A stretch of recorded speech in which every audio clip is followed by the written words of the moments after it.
Voilà, donc ici, ce que je vais faire, c'est créer deux fill layers.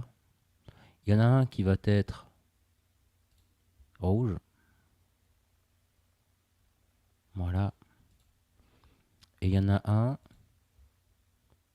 que l'on va mettre bleu.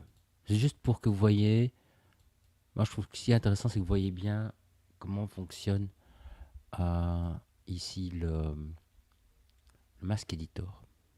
Donc je vais faire un black mask, clic droit sur le masque, et je vais faire un generator. Le generator, on va prendre le mask builder ici, on va prendre le legacy. Voilà. Et alors, dans le legacy, ce que je vais faire, c'est supprimer le grunge dans un premier temps, pour avoir vraiment quelque chose, un masque très très propre, enfin, le plus propre possible. Et un level, je vais augmenter. Voilà.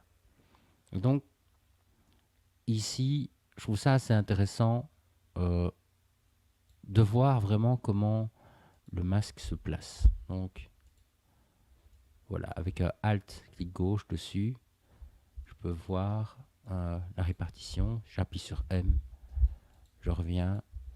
M normalement, c'était pas M, matériel ici. Hop, voilà. Et essayer de chipoter sur tous les paramètres. Ici, par exemple, le contraste, je vais peut-être diminuer un petit peu ceci. Level, on est déjà assez haut. On peut évidemment inverser le masque.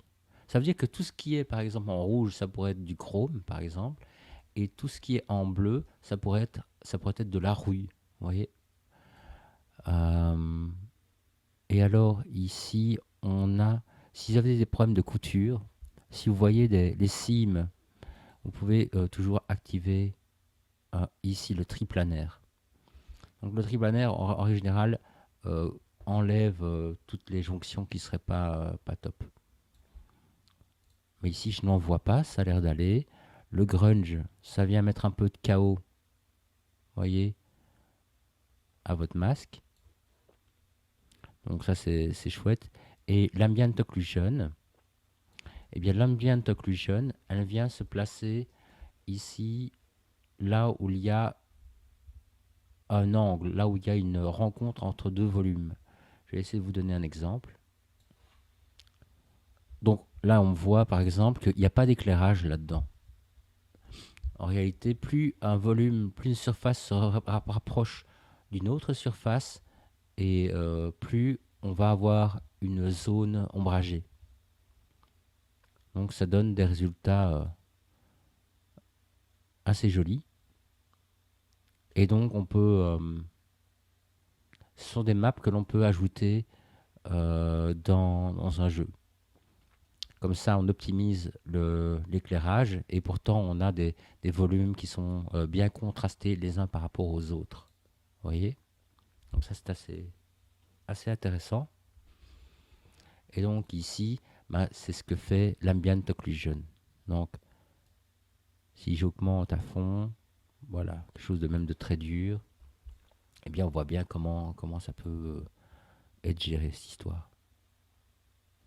Voilà.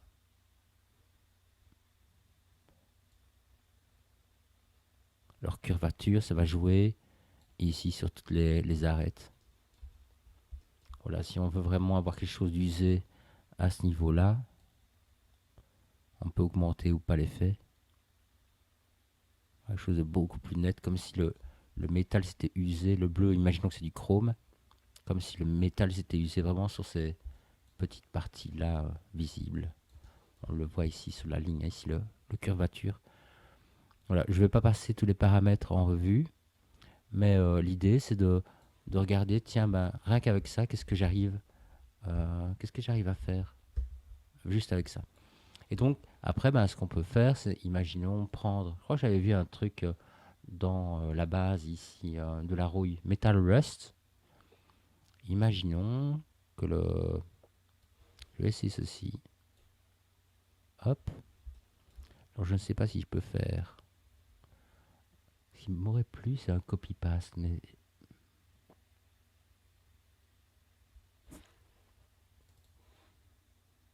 donc simplement prendre ici, on va faire un CTRL-C puis un CTRL-V là-dessus. Voilà, je vais enlever la couche bleue, je vais la masquer.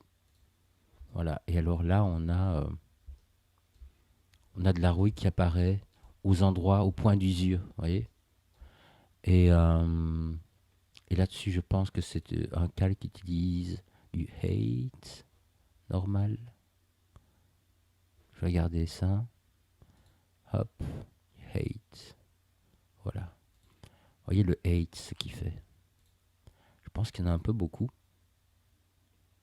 Donc je vais essayer de trouver la passe de hate, la couche là, et diminuer sa valeur, si c'est possible, ici. Voilà. On va avoir quelque chose d'un peu plus soft. Comme ceci. Vous voyez un peu la possibilité, rien qu'avec ce genre de truc. Et donc je peux copier-coller en faisant un smart material qu'on a vu précédemment dans la vidéo.